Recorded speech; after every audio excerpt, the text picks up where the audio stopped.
आदरणीय कनोडिया जी, आदरणीय चौहान जी, आदरणीय प्रधान जी, उपस्थित सभी व्यापारी जगत के देश की चिंता मन में रख के अपना उद्योग चलाने वाले, आगे बढ़ाने वाले सज्जनगण, माता भगिनी, एक बात मैं स्पष्ट कर देना चाहता हूं कि व्यापार में मुझे कुछ समझ में नहीं आता।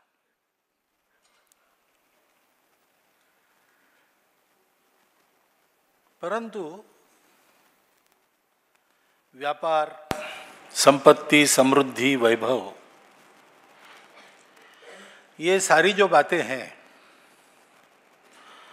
वो कहाँ होती है और कहाँ नहीं होती, इसके बारे में एक कहानी मैं जानता हूं, आप भी जानते होंगे,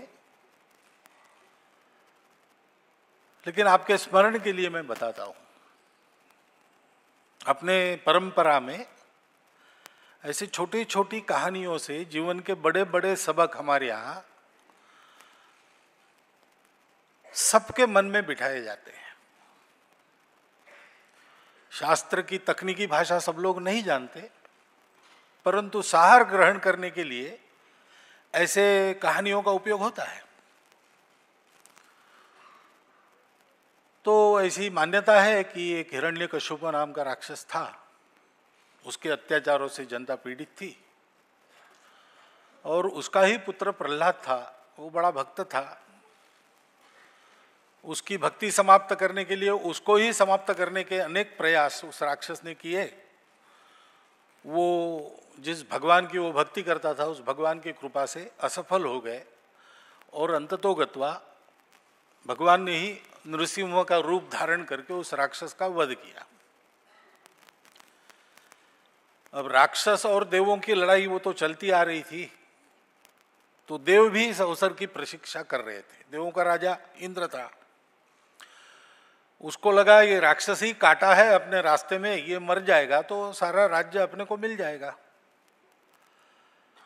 लेकिन भगवान ने उस समय वो राज्य हिरण्यकश्यप के पुत्र को ही दिया, प्रहलाद को ही दिया, और इंद्र हाथ मलते बैठ गया। अब ये दांव उल्टा पड़ा तो वो अपने गुरु के पास गया और कहा कि ये कैसे, तो उल्टा ही हो गया, उसी के वंश में राज्य रहा, तो अब क्या करूं?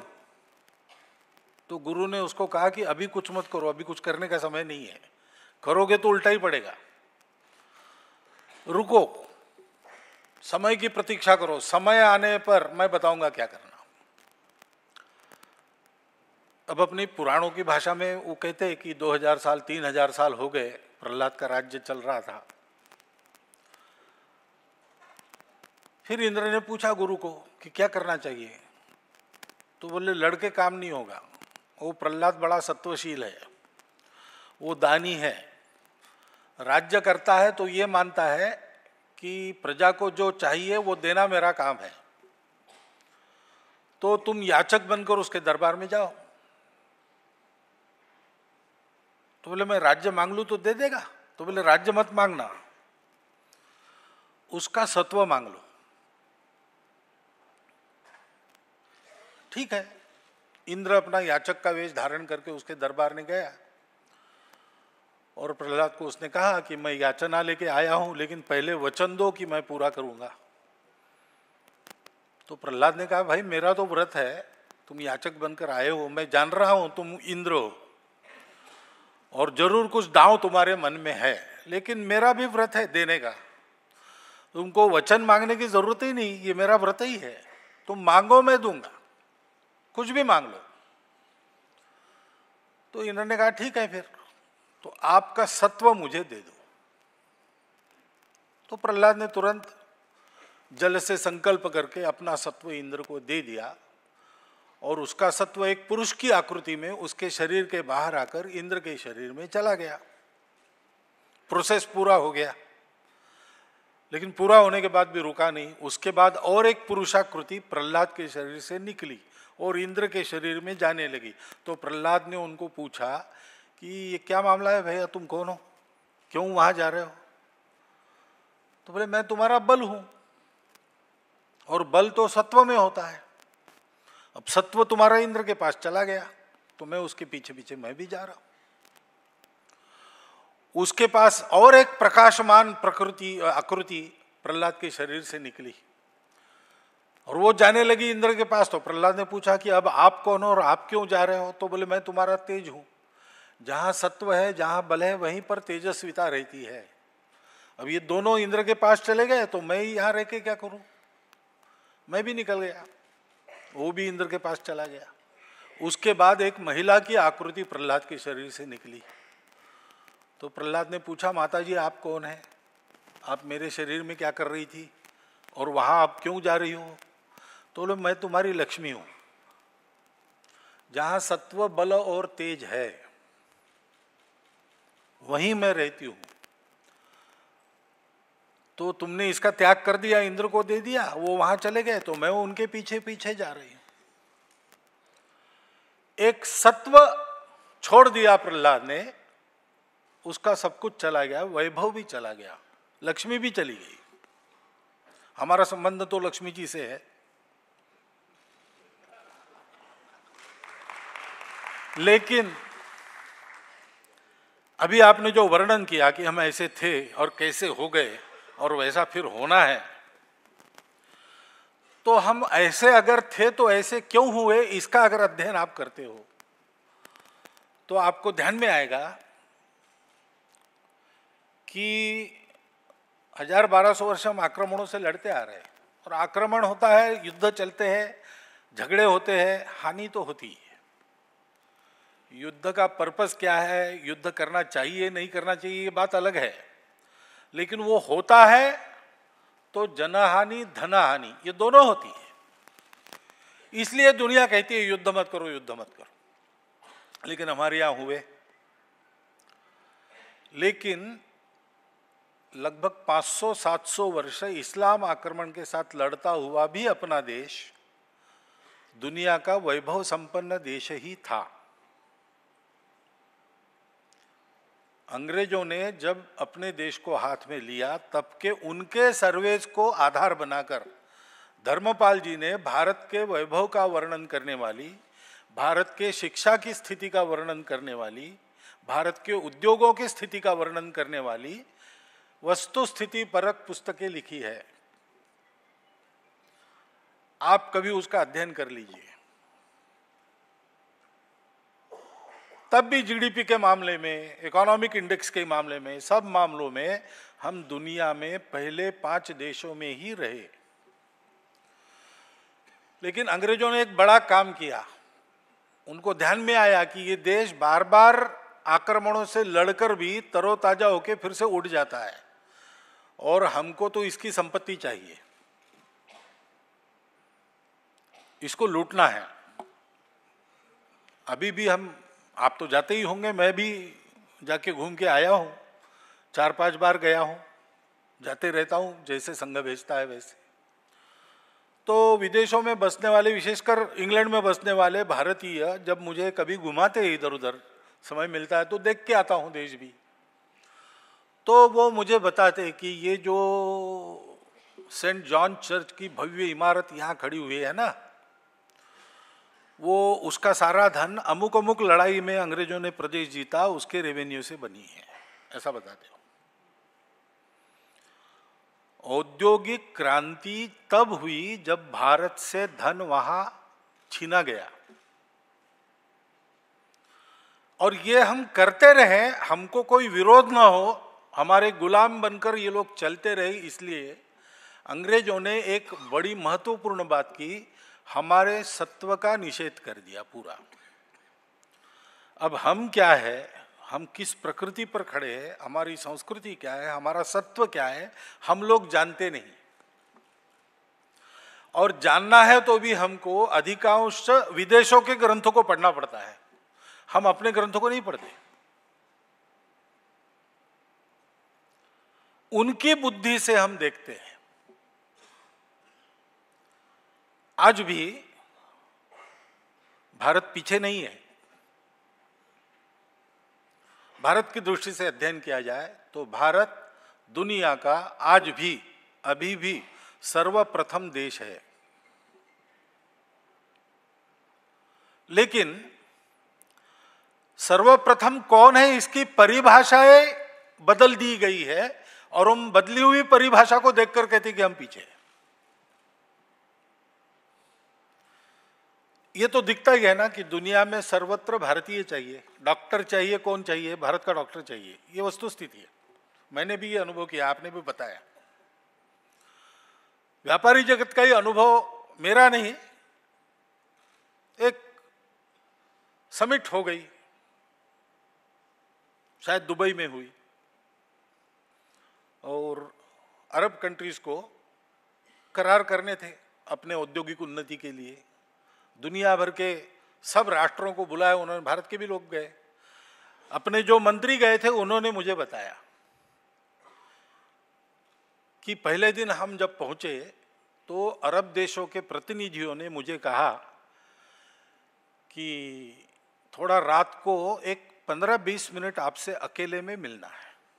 तो मैंने उनको समय दिया, वो सब लोग आए उस समय, और उन्होंने कहा कि देखिए, इन लोगों के साथ हम व्यापार के करार करेंगे, लेकिन हम जानते हैं कि उनको निचोड़ने की ही नीयत रख के हमारे साथ करार करेंगे।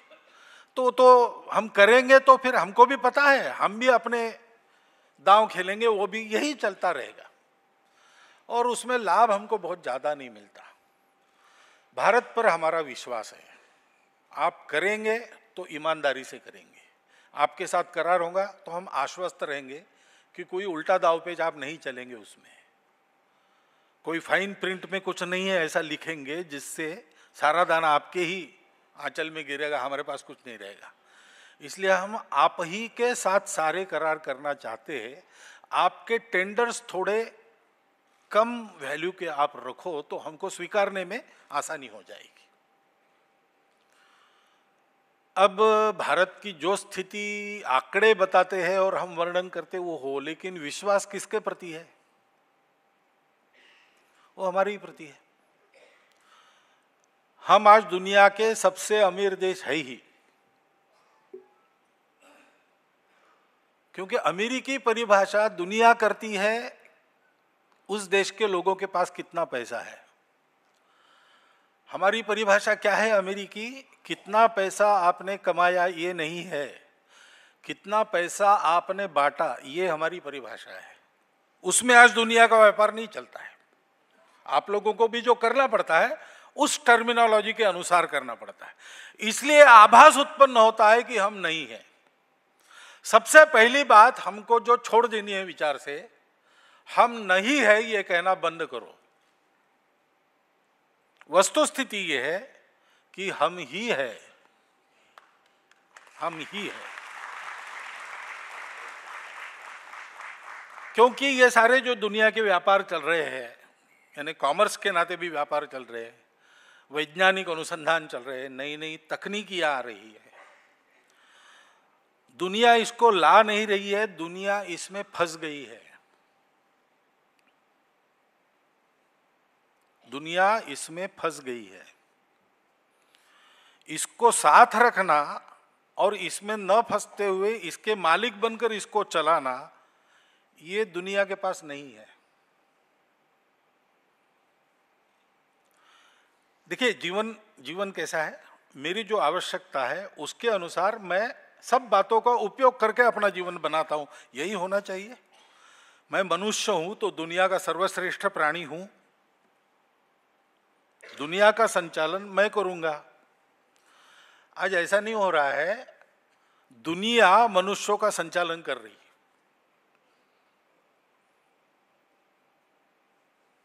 अब ये आपने एथिक्स का ही मुझे विषय दिया है, वहां तो विवाद है एथिक्स चाहिए कि नहीं चाहिए।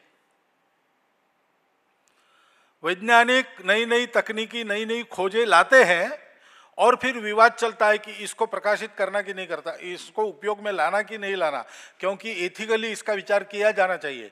कुछ लोग खड़े हो जाए, एथिक्स क्या है? ज्ञान को एथिक्स का बंधन नहीं है, इसलिए ज्ञान ज्ञान है, वो तो प्रकट होते रहेगा। यानी ज्ञान के सामने हम हतबल हो गए।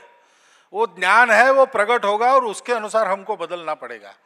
ये मनुष्य की मजबूरी, ये दुनिया की परिभाषा है, हमारी ये परिभाषा नहीं है। तू जो चाहे पर्वत पहाड़ों को फोड़ दे, तू जो चाहे नदियों के मुख को भी मोड़ दे, तू जो चाहे माटी से अमृत निचोड़ दे, ऐसा मनुष्य ये हमारी कल्पना है। तेरी आत्मा में स्वयं भगवान है, मनुष्य तू बड़ा महान है। हमको जो करना है, बाकी जो करना है इस सिस्टम में बैठकर, वो आप लोग बहुत अच्छी तरह कर रहे हैं और आगे और अच्छी तरह करने वाले हैं। मेरे मन में तो इसके बारे में पूरा विश्वास है और लक्षण वैसे दिख रहे, वर्णन आपने किया है कानोड़जी जी ने। ये बढ़ने वाला है क्योंकि समय का फेर ऐसा है। परंतु हमको मूल काम क्या करना है? सारे दुनिया का पैराडाइम हमको बदलना पड़ेगा। नेशनलिज्म का जो एथिक्स के साथ प्रश्न आता है वो इसी में है कि व्यापार, देश का व्यापार देश के हित के साथ जुड़ा है, उसकी अनदेखी कोई कर नहीं सकता। स्वयं चाणक्य ने कहा है, धर्मस्य मूलम अर्थम, अर्थस्य मूलम राज्यम, राज्यस्य मूलम इंद्रिय निग्रह। यहां धर्म शब्द है, उसको जरा समझ लीजिए, क्योंकि हम अंग्रेजी भाषा में अपनी बात सीखते हैं तो धर्म कहने से हम रिलीजन कहते हैं। वो रिलीजन और धर्म बहुत अलग चीज है। रिलीजन आपका, मेरा, किसी का कुछ हो सकता है, धर्म वो नहीं है। धर्म में उसके अंदर अनेक रिलीजन हो सकते हैं, वो तो एक पूजा है। आप दुनिया के सत्य को कैसा समझते हैं, उसको प्राप्त करने के लिए कैसी साधना उपासना करते हैं, ये हर एक का अपना अपना प्रश्न है। परंतु धर्म सबसे संबंधित है, केवल मानवों से नहीं, सृष्टि से भी संबंधित है। वो एक व्यक्ति को, व्यक्तियों के समूह को, समाजों को, राष्ट्रों को और उसके साथ संपूर्ण अस्तित्व को जोड़कर चलाता है, जोड़कर रखता है। इनके संबंध टूटने नहीं देता, इनको परस्पर विरोधी बनने नहीं देता, एकत्र रखकर सबको उन्नत करता है। ये बाकी दुनिया के पास नहीं है, इसलिए वो फंस गए हैं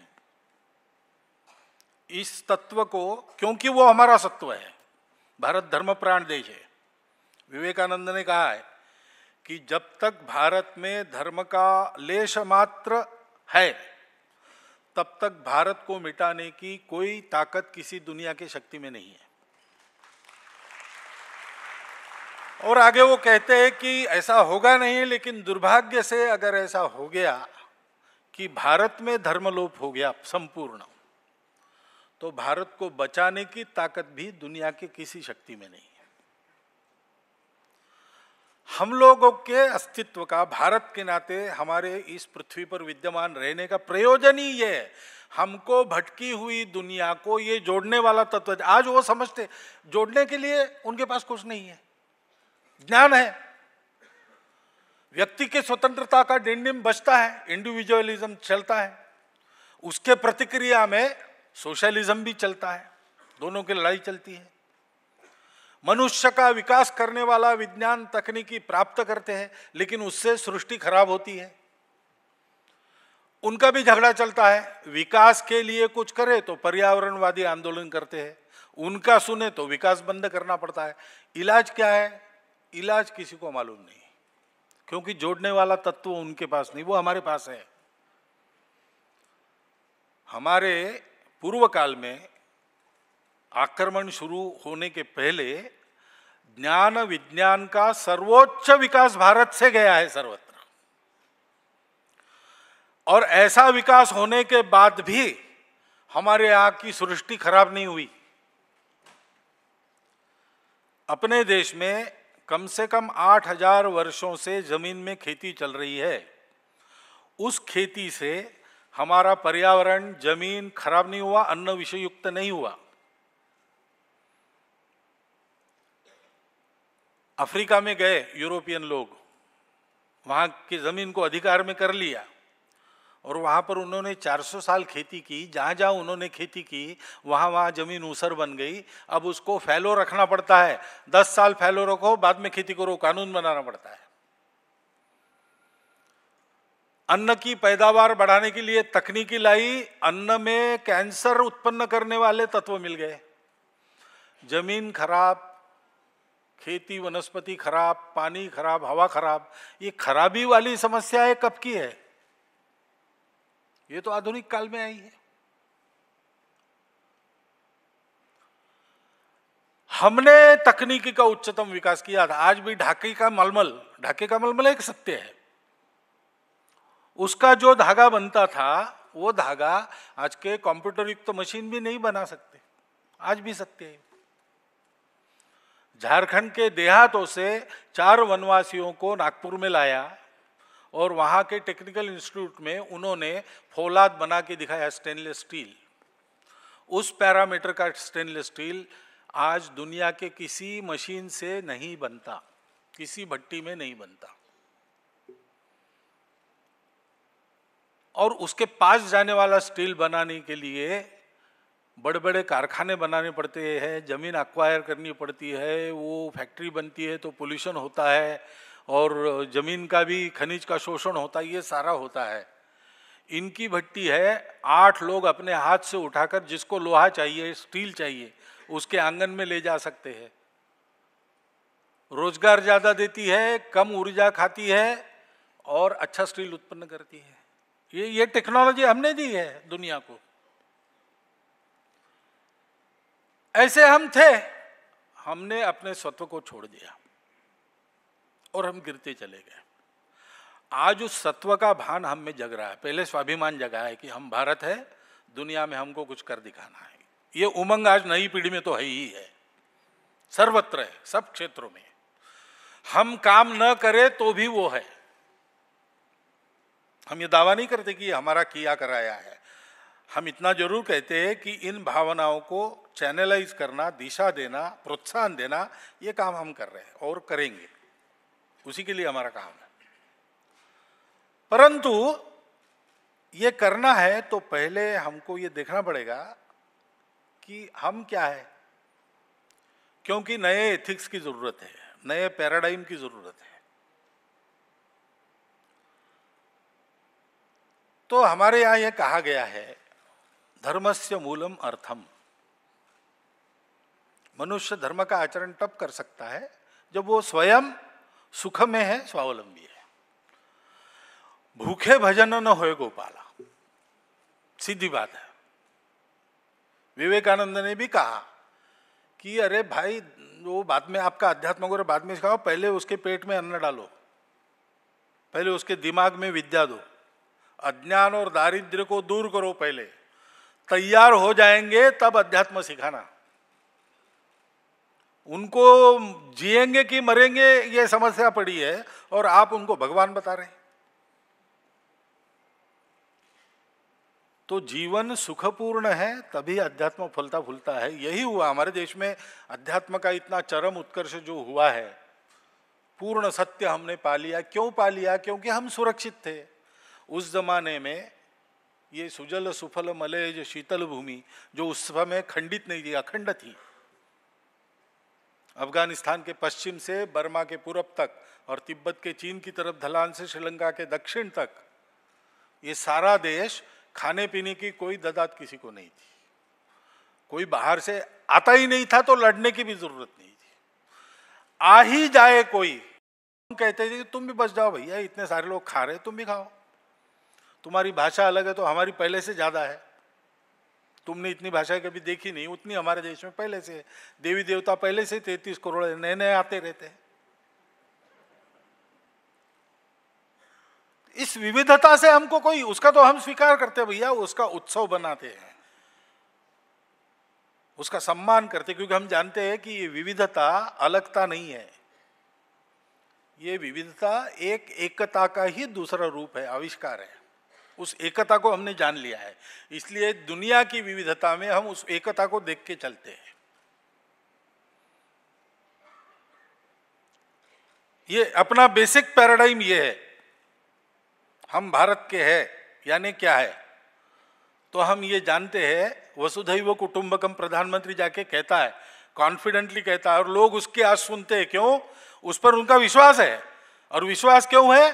क्योंकि इस भूमि ने हमको सिखाया है कि सारी दुनिया, सारा अस्तित्व, केवल दुनिया नहीं, एग्जिस्टेंस, यूनिवर्स, वो एक ही सत्य का विविध रंग में आविष्कार है। और इसलिए हमारी सारी बातें संबंधों पर चलती है। अभी जो स्थापित पैराडाइम है वो क्या है? Survival of the fittest, struggle for existence. Fragmentary approach है, सब बातों को अलग करके देखना, छोटे छोटे टुकड़े करके देखना, उन टुकड़ों को भी टुकड़े करना, अंत में बताना कि सब अलग अलग है, सब जड़ है, सब कणरूप है, और इसलिए आपस में कोई संबंध नहीं, ये तो संयोग है, सारा विश्व ऐसे बना, ये एक संयोग है। तो इसमें तो सर्वाइवल के लिए फिटेस्ट जीतेगा। तो पहले तुम बलि बनो, और बलि बने रहने के लिए सारी दुनिया का उपयोग करो। जो तुम्हारे काम के हैं वो तुम्हारे हैं, जो तुम्हारे काम के नहीं वो तुम्हारे नहीं है। उनको रखना कि नहीं रखना है तुम तय करो, बलि बन के। उनका कुछ उपयोग कर सकते हो रखो, नहीं तो छोड़ो। और जीवन में उपभोग करना है, आखिर जीवन जीना है, सुख में जीना है। सुख यही जीवन का लक्ष्य है, और सुख आम दृष्टि में बाहर ही मिलता है, अंदर मिलता नहीं है। हमारा विचार बिल्कुल उलट, ये हमारा सत्व जो है वो कहता है कि भाई सुख बाहर नहीं मिलता, सुख अंदर मिलता है।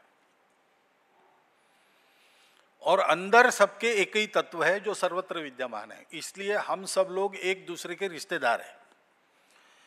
यहां तक कि यहाँ के अचेतन सारे विश्व के जो फॉर्मेशंस है, वस्तुएं हैं, वो भी उसमें भी है, वो भी हमारा रिश्ता है। सृष्टि से हमारा नाता है, सब मनुष्यों से हमारा नाता है। और इसलिए पूरी दुनिया एक कुटुंब है, पूरा विश्व एक कुटुंब है। ये सत्य जानो और वैसा व्यवहार दुनिया में प्रचलित करो, तो हमारा व्यापार भी क्यों चलता है? व्यापार क्यों चलना चाहिए ऐसा पूछेंगे तो लोग पैसा कमाना है, वैभव संपन्न बनना है। किसकी समृद्धि बढ़ानी है? जो व्यापारी है उसकी बढ़ानी है, ऐसा सब लोग कहेंगे। हमारे यहाँ कहा जाता है व्यापार केवल आजीविका नहीं है, केवल अपनी समृद्धि के राह। व्यापार हमारा धर्म है, यानी इस व्यापार का उपयोग क्या करना है? सबको जोड़ने के लिए करना है, सबको ऊपर उठाने के लिए करना है। मूल में यही फर्क है एथिक्स में। और इसलिए विदेशी कंपनी आती है, अधिकाधिक कमाती है, बाकी कंपनियों को समाप्त करके उनको निगल देती है और बड़ी बनते चली जाती है, और उनका नाम होता है और उनको आदर्श माना जाता है। हमारे यहाँ दृष्टिकोण ही उल्टा है। हम व्यापार करेंगे तो देश का व्यापार बढ़ेगा, देश में व्यापारी बढ़ेंगे, सब यशस्वी हो जाएंगे, मेरी भी समृद्धि बनेगी, सबकी समृद्धि बनेगी। और इसलिए फिर एथिक्स अलग अलग हो जाते हैं। अगर सर्वाइवल ऑफ द फिटेस्ट है तो व्यापार में यशस्वी होने के लिए कुछ भी करो।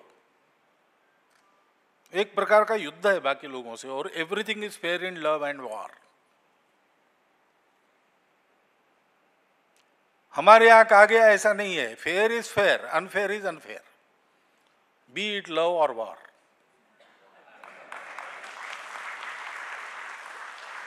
नीति से ही चलना पड़ेगा, धर्म से ही चलना पड़ेगा। वो पुरानी कहानी चलती है, आप सब लोगों ने सुनी है ना, कि जमीन से सोने के मोहरे भरी है, हंडा निकला। जमीन बेची, उसने खेती शुरू की तो नीचे वो हंडा निकला। हंडा लेके वो पहले मालिक के पास गया कि ये तुम्हारी खेती, मैंने जमीन खरीदी थी, ये हंडा नहीं खरीदा था, ये तुम्हारा है, ले लो। उसने कहा ऐसा नहीं, मैंने जमीन बेची तो उसके ऊपर नीचे जो है सब बेच दिया, वो टेरेस का राइट मेरे पास रखा, ऐसा नहीं किया मैंने, तो ये तुम्हारा है। झगड़ा इस बात पर हुआ कि ये मेरा नहीं, ये तुम्हारा है। राजा के पास गए और राजा को विनंती की, हमारे झगड़े का कोई हल नहीं निकल रहा है तो आप इसको ले लो, अधिग्रहण कर लो। तो राजा ने कहा ऐसे कैसे, तुम्हारे जमीन में निकला है, या तो तुम ले लो या तो उससे जमीन खरीदी उसको दे दो, मैं कैसे ले लूं इसको, ये मेरा नहीं है। हमारे यहां व्यापार ऐसे चलता है, और इसलिए जमीन से सोने के हंडे निकलते रहते हैं। उधर वो सोने के हंडे निकलना आजकल बंद हो रहा है धीरे धीरे, इसलिए चिंता में है सब लोग। क्योंकि हम व्यापार करते हैं, वो हमारा व्यापार हम अपने धर्म के नाते करते हैं।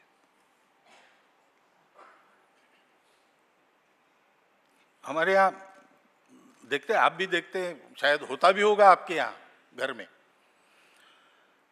कि नई पीढ़ी सोचती है कि हम क्या करेंगे, नौकरी नहीं करेंगे भैया, हम तो व्यापार करेंगे। अरे क्यों करेंगे, इतने सारे लोग करने लगेंगे तो कंपटीशन बढ़ेगा, कुछ लोग नौकरी में, ऐसा नहीं होता है। सामान्यतः परंपरा चलती है, क्योंकि हमारे यहाँ आजीविका की प्रत्येक खेती किसान करता है। क्यों करता है, अपना खेत चलाने के लिए नहीं, दुनिया को खिलाने के लिए खेती करता है। पुरानी पीढ़ियों के व्यापारी लोग आपको पता है, तो कमाते खूब थे, लेकिन कमाई वाले दिखते नहीं थे। मेरे बचपन की कहानी है, मैं अपने माताजी के साथ बैंक में गया था, मैं स्कूल में पढ़ता था, मेरा बैंक से कोई काम था नहीं था, माताजी को कुछ काम था, गए, थोड़ा समय था 5 मिनट, तो हम बैठ गए वहां। तो एक आया, बिल्कुल गंवार दिखने वाला व्यक्ति, घुटने तक की धोती, मैली वो बंडी पहनते वो बंडी, बीड़ी के पैकेट, बीड़ी पी रहा है, और आ गया और वो काउंटर पर गया और उसने कहा पैसा डालना है। तो वो क्लर्क ने पूछा पढ़ना लिखना आता है, अकाउंट है? तो बोले अकाउंट है, पासबुक भी है। पासबुक दिया उसने, पासबुक देख के वो चकरा गया, उसमें लाखों की मालमत्ता थी उसकी बैंक में। तो उसने कहा अच्छा कितना डालना है? तो बोले एक, उस समय यानी ये 60s की बात है, उसने कहा कि 10 लाख रुपए डालना है। तो कहाँ है? तो जेब से निकाले बंडल, देने लगा एक के बाद एक। और बहुत बड़े फेमस साहूकार थे वो हमारे शहर के, बालाजी साहूकार। बालाजी साहूकार इतना कमाते थे और खुद एक देहात के व्यक्ति के जैसा रहते थे, वो कंजड़ नहीं थे। उन्होंने कई धर्मशालाएं बनवाई, कई स्कूलों को डोनेशन दिया, कई मंदिर बनवाए। दिखते ऐसे थे, सादगी से रहते थे, खाने पीने को घर में भरपूर था, एक बड़ा सा महलनुमा वाड़ा था उनका, ये सब था। लेकिन जो धन मिला है वो धन मेरे अकेले का नहीं है, वो पूरे समाज के लिए काम आना है। CSR की बात हम करते हैं, ये CSR हमारे यहाँ के CSR शब्द नहीं था, लेकिन हमारे यहाँ तो पहले से ऐसा है, हर घर में ऐसा है। जो व्यापारी नहीं उसके भी घर में ऐसा है। सामने भिखारी आता है मांगने वाला, तो उसको खाली हाथ नहीं भेजना है, कुछ तो देना है, 1 पैसा देना है, मुट्ठी भर चावल उसके झोली में डालना है। और डालना किसने है? घर के बच्चे ने डालना है। उसको बचपन में पता चले कि हमारे घर में जो भरा है वो केवल हमारे घर के लिए नहीं है, बाहर से ऐसा कोई आता है उसके लिए भी है, उसको देना ही देना है। क्योंकि हमारी दृष्टि ऐसी है, ये व्यापार हमारा धर्म है, धर्म है इसलिए वो कर्तव्य भी, धर्म का एक अर्थ कर्तव्य भी होता है, धर्म का अर्थ स्वभाव भी होता है। तो मेरा कर्तव्य है, जतन से धन कमाना है, कुशलता पूर्वक कमाना है, अधिक से अधिक कमाना है, बटोरने में 2 हाथ कम पड़ जाएंगे इतना कमाना है, लेकिन 100 हाथों से उसका दान भी करना है समाज के लिए। स्वयं गरीब रहना है कि स्वयं गरीब नहीं रहना है। हमारी जो कमाई है उसको हमने बांटा 3-4 खातों में। पहली बात है आवश्यकताएं, रोटी, कपड़ा, मकान, स्वास्थ्य, शिक्षा, अतिथि सत्कार, इसमें कोई अभाव नहीं रहना चाहिए। जो हम कमाएंगे उसमें से इतना लेने का हमारा अधिकार है।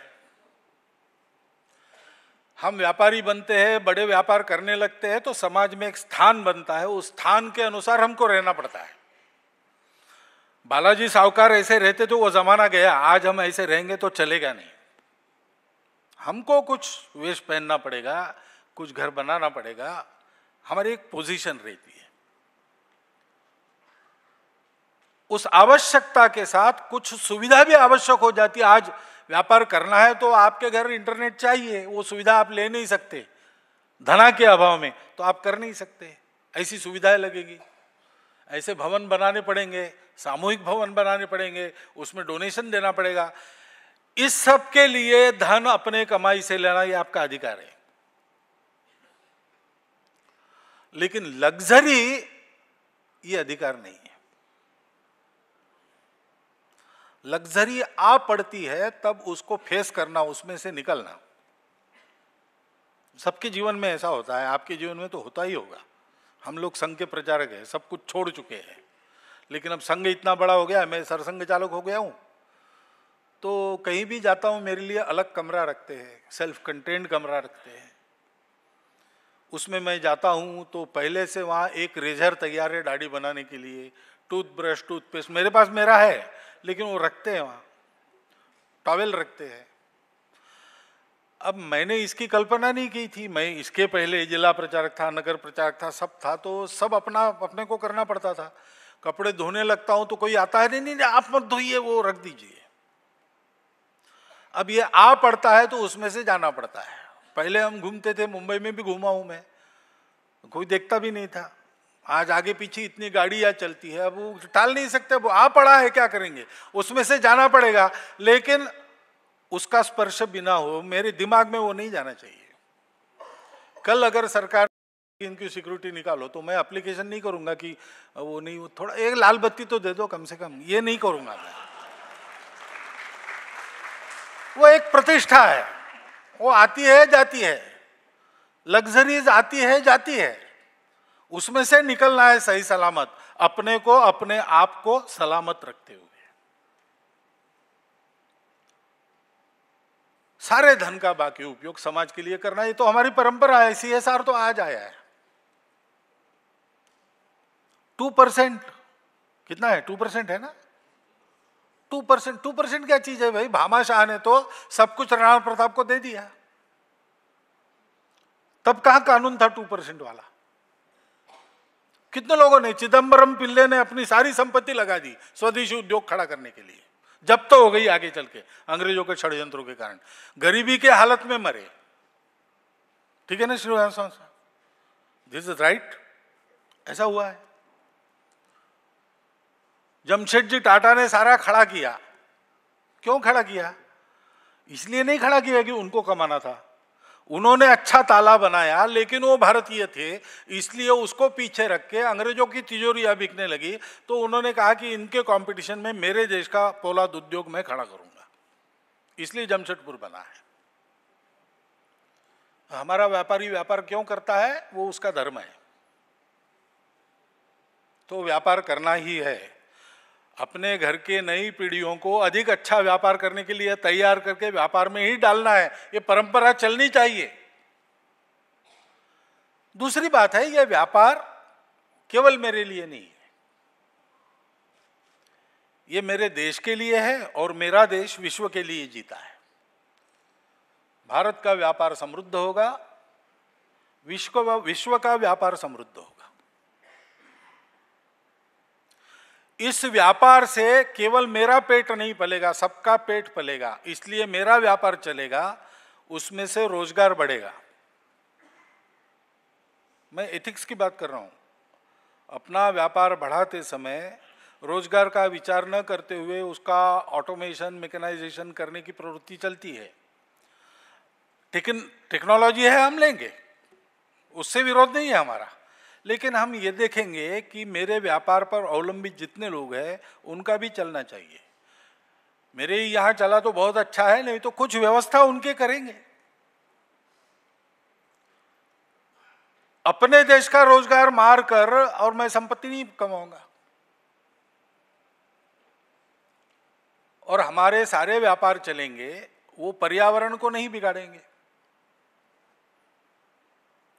कम से कम ऊर्जा खाने वाले तरीके हम खोजेंगे। टेक्नोलॉजी की एक ही दिशा थोड़ी होती है, टेक्नोलॉजी अनेक प्रकार की हो सकती है। तो मैं व्यापार करूंगा तो मेरे व्यापार से संबंधित जितने लोग हैं उनको मैं अपना कुटुंब मानकर चलूंगा।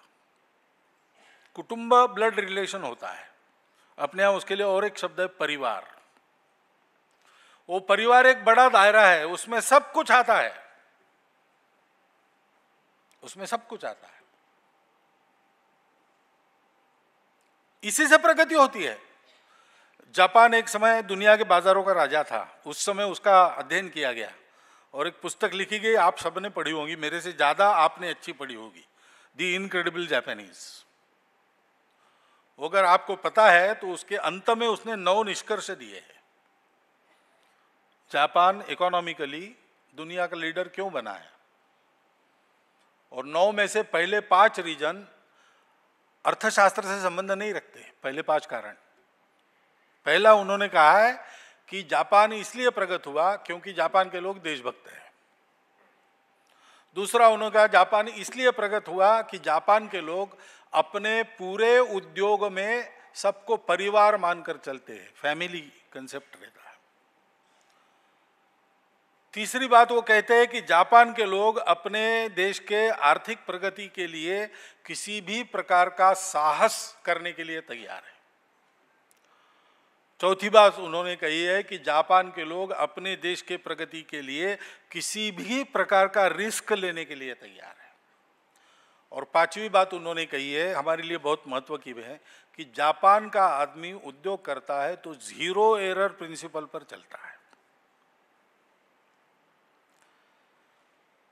हमारी पूंजी क्या है?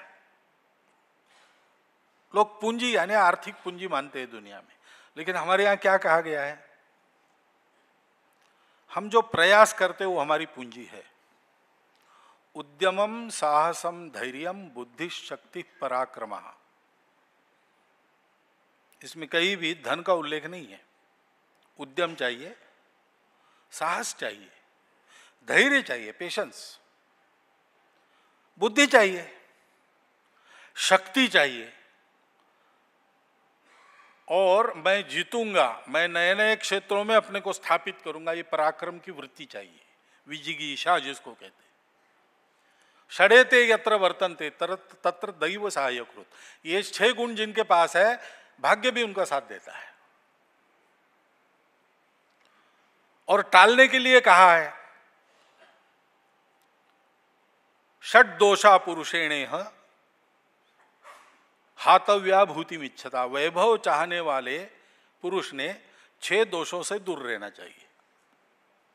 निद्रा, तंद्रा, भय, क्रोध, आलस्यम, दीर्घ सूत्रता। आखिरी जो है आलसीपन और काम लंबा करना, फालतूई, ये आपको बताने की जरूरत नहीं। आप जिस जगत में है वहां तो ये बिल्कुल ही नहीं चलता। इसलिए जितने व्यापारी बंधु मिलते हैं, कार्यकर्ताओं में भी मिलते हैं, उनके करने में एक स्टाइल नजर आ जाए। आलस नहीं, वो तय हुआ वो फटाक से लग जाते हैं और फटाफट काम करने के पक्ष में रहते हैं। बैठके ज्यादा मत करो भैया, करने की बात बताओ, चलो करते चलेंगे, ऐसा उनका रहता है। तो ये आपको बताने की जरूरत नहीं। लेकिन निद्रा, तंद्रा, भय और क्रोध, इन शब्दों के पीछे अर्थ में जरा गहराई में जाकर सोचना चाहिए। अभी हम स्वतंत्र हैं और हम आगे जाने के इच्छुक हैं, हमारा पराक्रम जगा है, लेकिन ये तंद्रा सब बातों को बिगाड़ती है। तंद्रा क्या है? एक धुन लग जाती है।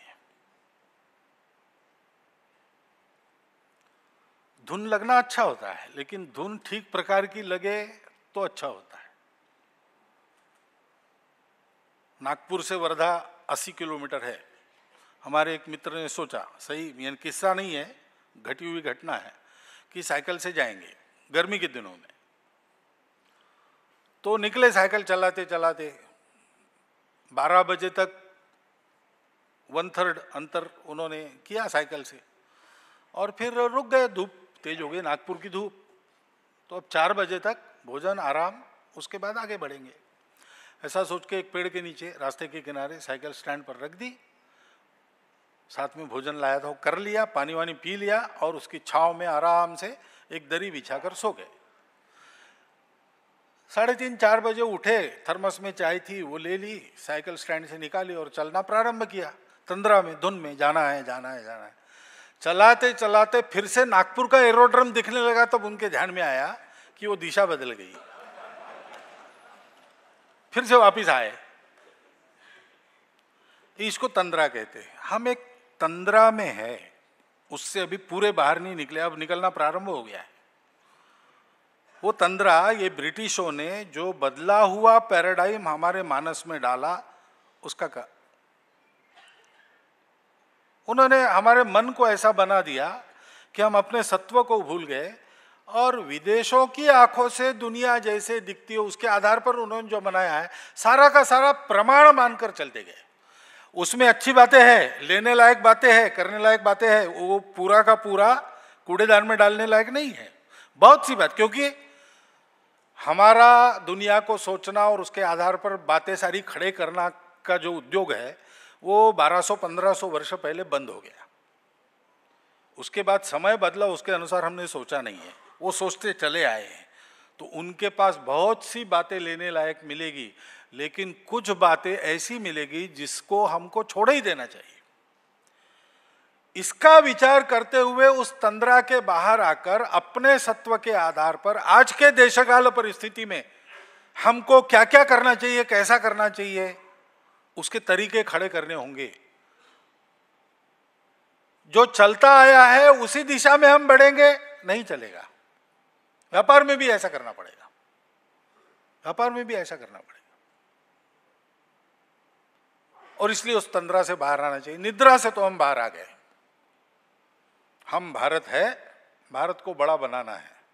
पहले हम सोचते थे हम भारत है भैया, हम क्या बड़े बनेंगे, ऐसा सोचते थे। उससे अब हम लगभग पूर्णतः बाहर आ गए। कुछ लोग हैं अभी भी ऐसा बताने का प्रयास करते कि ये हमसे होने वाले काम नहीं है, लेकिन अधिकांश हम सब लोग, विशेषकर हमारी तरुण पीढ़ी तो मानती है कि हम नहीं कर सकते ऐसा कोई काम नहीं। लेकिन तंद्रा से बाहर आना पड़ेगा, भय को दूर रखना पड़ेगा। अब अंतर्राष्ट्रीय दुनिया निकट आ गई है, देशों से संबंध बनेंगे, देशों से व्यापार चलेंगे। तो व्यापार चलेंगे तो संपर्क आएंगे, तो कुछ इधर भी आएगा, कुछ इधर का उधर भी जाएगा। कुछ इधर आएगा तो क्या करना, इससे डरना नहीं। एक जमाने में हम डर गए, क्यों डरे पता नहीं, वहां के गलत संस्कार हमारे यहाँ आएंगे, इसको डरे क्या, कि वहां की नई नई बीमारियां हमारे यहाँ आएगी, इसको डरे क्या पता नहीं। लेकिन हमने ये नियम कर दिया कि सागर पार कोई जाएगा नहीं, समुद्र बंदी। विचित्र बात है, पास आने वाली दुनिया में हम अपने घर के बाहर घूमेंगे नहीं तो हम कैसे अपने घर को ठीक रख सकेंगे। लेकिन विवेकानंद भी जाकर आए, उन्होंने आकर उस समय के प्रथा को मान देके अपनी शुद्धि वगैरह भी कर ली। फिर भी दक्षिणेश्वर के मंदिर में विदेश से आने के बाद विवेकानंद को मरते दम तक प्रवेश नहीं मिला। रामकृष्ण परमहंस का सपना साकार करने वाले पट्ट शिष्य, वहाँ की जगत धात्री काली माता का सम्मान सारे जग में बड़ा बनाने वाले अद्वितीय आध्यात्मिक योद्धा, लेकिन उनको प्रवेश नहीं मिला। अभी अभी वहाँ चीफ मिनिस्टर को, ममता जी को बुलाया गया, तो उन्होंने ये कहा कि आपके मंदिर में विवेकानंद को प्रवेश नहीं मिला इसलिए मैं नहीं आती हूँ। तो वहाँ पर विवेकानंद की एक मूर्ति बनाई गई। अब ये क्या है, ये भय है। डरने की बात नहीं भैया, डरना क्या है। चीन प्रगति कर रहा है, चीन में डर नहीं है। डॉक्टर मुरली मनोहर जोशी गए थे वहां, तो किसी कार्यक्रम के लिए गए, उसके बाद उनको कुछ दिखाना, अपने देश का कुछ बड़ा वैभव दिखाना जिससे वो प्रभावित हो। तो उनको एक बड़े बांध के पास ले गए, बहुत क्रूशियल जगह वो बांध है, 2-3 देशों की बॉर्डर लगती है वहाँ पे, शायद मंगोलिया, रशिया, साउथ कोरिया, ऐसा सब लगता है। और वहाँ पर इन्होंने जाके देखा, हम जाते हैं अपने देश में ऐसे किसी बड़े प्रोजेक्ट, वहाँ सिक्योरिटी रहती है, पहरा रहता है। वहाँ देखते तो कुछ नहीं, टूरिस्ट घूम रहे, फोटो निकाल रहे, बिल्कुल अंदर तक जा रहे हैं, सारी बातों के फोटो निकाल रहे। तो उन्होंने गाइड को पूछा कि भाई यहाँ तो सिक्योरिटी की कोई व्यवस्था नहीं, इतने क्रूशियल जंक्शन पर ये है, और किसी शत्रु ने आकर यहाँ कुछ कर दिया तो मुश्किल हो जाएगी आप लोगों को, सिक्योरिटी की कोई व्यवस्था नहीं। तो बोले चलो देखते हैं। वहाँ एक ऑफिस तो था, सिक्योरिटी का ऑफिस तो था, व्यवस्था कुछ नहीं थी। तो वहाँ का जो सिक्योरिटी अफसर था उसके पास ले गया। उसको डॉक्टर जोशी ने पूछा कि अरे सब फोटो निकाल रहे हैं, कोई जासूस आ जाए सब निकाल के ले जाए और उसके आधार पर हमला कर दे। उसने कहा क्या जासूस आता है, आने दो, फोटो निकालता है निकालने दो, हमला करेगा ताकत है उसकी हमला करने की किसी की। यहाँ हमला कोई करने के लिए आ ही नहीं सकेगा, इतनी हमारी सेना तगड़ी है, और कर ही दिया तो बाद में वो देश रहेगा नहीं, इतना हमारा सामर्थ्य है, हमको क्या डर है, आने दो सबको। तो हमको धीरे धीरे अपने भय को छोड़ना पड़ेगा। अब हम दुर्बल नहीं है, पूर्णतः सबल नहीं हुए, ठीक है, सावधानी से जाएंगे लेकिन निर्भय बनकर जाएंगे। निर्भयता यानी असावधानी नहीं होती, और सावधानी यानी भय नहीं होता। हमको उस सूक्ष्म सीमा रेखा पर चलकर बिना भय के सबको अपनाना है और सबको अपने जैसा बनाना है। हमारा पराक्रम जगह है, हम ये करेंगे। और क्रोध, ये जो क्रोध आता है ये हमारी नहीं मानते। बहुत सारे युद्ध तो द्वितीय महायुद्ध के बाद के सब संघर्ष इसी के लिए हुए ना। कौन बड़ा होगा, दूसरा बड़ा होगा तो हमको क्रोध क्यों आना चाहिए भाई? हम में जलन क्यों पैदा? हाँ, स्पर्धा का हेल्दी स्पिरिट यहां तक तो समझ में आता है, लेकिन स्पर्धा मुझे ही जीतनी चाहिए, उसलिए उल्टी सीधी बातें करके वहां के रिजाइम को उद्ध्वस्त करना, उस देश को उद्ध्वस्त करना, ये जो दुनिया में व्यापार चलता है महाशक्तियों का, भारत को ऐसी महाशक्ति नहीं बनना है। हम जब कभी पहले परम वैभव संपन्न थे तब हमने ये सब काम नहीं किए, हमने सबके जीवन को सुधारा, क्योंकि हमारा लक्ष्य है वसुधैव कुटुंबकम, विश्वम भवति एकम नीडम, सारा विश्व एक घर के जैसा बन जाए। हम भी सब देशों में गए, मेक्सिको से साइबेरिया तक गए, लेकिन जहां जहां गए हमने ज्ञान दिया, सभ्यता दी, संस्कृति दी, वहां के लोगों का जीवन पहले से अच्छा किया, उनके धर्म को नहीं मिटाया, उनके राज्य को नहीं मिटाया। इसलिए आज भारत में कहीं से भी भारत का आदमी जाता है दुनिया में कहीं पर भी, तो वहां के लोग आदरपूर्वक नमस्कार करते हैं। चीन से हमारी खटपट चलती है, लेकिन चीन की जनता में वातावरण क्या है? एक मेरा पत्रकार मित्र अभी जाके आया, उसने बताया, मैं एक मंदिर में गया, शिंटो मंदिर में, तो वहां गया तो वहां एक महिला हाथ जोड़ के उस मूर्ति के सामने प्रार्थना कर रही थी। तो मैं चुपचाप खड़ा रहा उसको बिना डिस्टर्ब किए। 5 मिनट के बाद उसका हो गया तो वो पीछे मुड़ी, उसने मुझे देखा, ऐसे देखा और कहा भारत से आए हो? तो मैंने कहा भारतीय हूं। तो उसने नीचे झुककर प्रणाम किया मुझे। मैंने कहा ये क्या कर रही हो, आप तो मेरे से बड़ी हो। तो बड़ी छोटी बात नहीं, आप बड़े देश से आए हो, जिस देश ने हमको मनुष्य जीवन सिखाया उससे आए हो।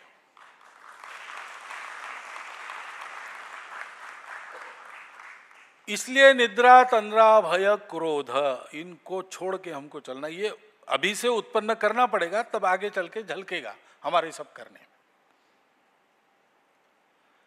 ऐसा हमको आगे जाना है और संपूर्ण विश्व को समृद्ध करने वाला वैभव संपन्न भारत खड़ा करने के लिए हमारा व्यापार है। इसलिए एक तो व्यापार हमको प्रोफेशन के नाते केवल नहीं करना चाहिए, प्रोफेशनली करना चाहिए, लेकिन धर्म के नाते करना चाहिए। हमारे व्यापार से रोजगार बढ़ना चाहिए, हमारा सब काम उत्कृष्ट ही होना चाहिए। एक्सेलेंस सीखना है तो सारी दुनिया को यहां आना पड़ेगा। यह स्थिति हमको उत्पन्न करनी है अपने कर्तृत्व से। ज्ञान की पूर्ण आराधना करनी है, ज्ञान की मर्यादा को भी जानना है, विवेक को भी साथ में रखना है, और उत्कृष्टता के आधार पर सारी दुनिया का नेतृत्व हमको करना है। हम कर रहे हैं अनेक क्षेत्रों में, व्यापार में भी करना है, कर ही रहे। वैसे भी भारत के व्यापारी की साख दुनिया के सब देशों में, भारत में रहने वाले केवल भारत की नहीं, वहां बसकर वहां अपना काम धंधा करने वाले लोगों की भी साख सबसे ज्यादा वहां पर है। इस साख के साथ उत्कृष्टता का वर्ण हम करें, हम आगे बढ़ेंगे, सारी दुनिया को आगे बढ़ाएंगे। और आखिरी बात कि इस अपने व्यापारी जगत को आगे बढ़ाते समय हमको अपनी दृष्टि को स्थापित करना है। व्यापार एक अलग विश्व है बाकी दुनिया के लिए, इंडस्ट्री एक अलग विश्व है, एग्रीकल्चर एक अलग सेक्टर है। हमारे यहां ऐसा विचार नहीं है, ये सब इंटर रिलेटेड है। हम बोलते समय कभी कभी ऐसा बोल जाते हैं, भारत कृषि प्रधान देश है, कृषि की उन्नति के बिना। अरे भाई, केवल कृषि की उन्नति से नहीं, कृषि की उन्नति तो होनी पड़ेगी, लेकिन कृषि के साथ उद्योग बढ़ेंगे तब कृषि भी बढ़ेगी, और व्यापार नहीं बढ़ेगा तो उद्योगों को बढ़ने का प्रोत्साहन ही नहीं मिलेगा। जो हमारे यहाँ उत्पादन होगा वो बाहर जाना पड़ेगा। व्यापार बढ़ेगा तो उत्पादन का महत्व है, नहीं तो उत्पादन किस लिए करना है? घर का खाने के लिए, घर को खाने के लिए इतना सा बस हो जाता है, ज्यादा होता है उसका विनियोग क्या है? दान में है और व्यापार में है। और इसलिए एक समग्र दृष्टि लेकर व्यापारी जगत में व्यापार के नए प्रतिमान हमको अपने उदाहरण से स्थापित करने पड़ेंगे।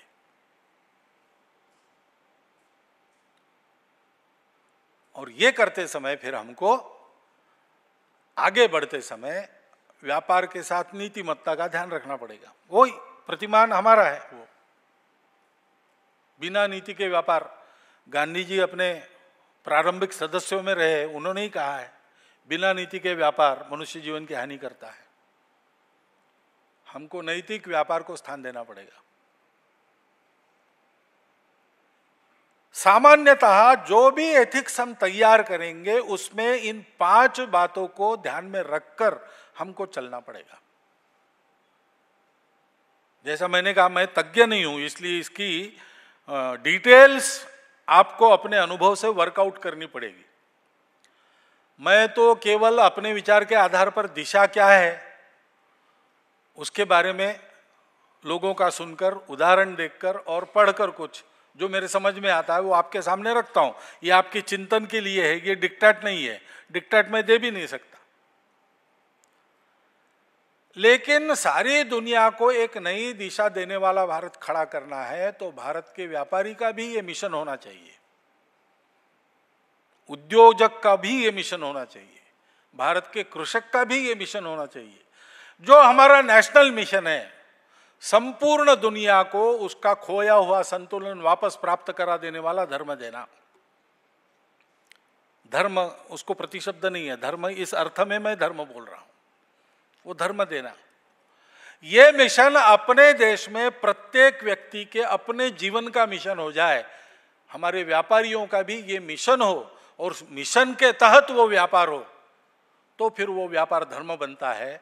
ऐसा व्यापार का धर्म लेकर सारी दुनिया में पराक्रम करने वाले व्यापारी आप सब लोग बने, ये शुभकामना मैं देता हूं और प्रश्नोत्तर के लिए बाकी समय रखता हूं। धन्यवाद।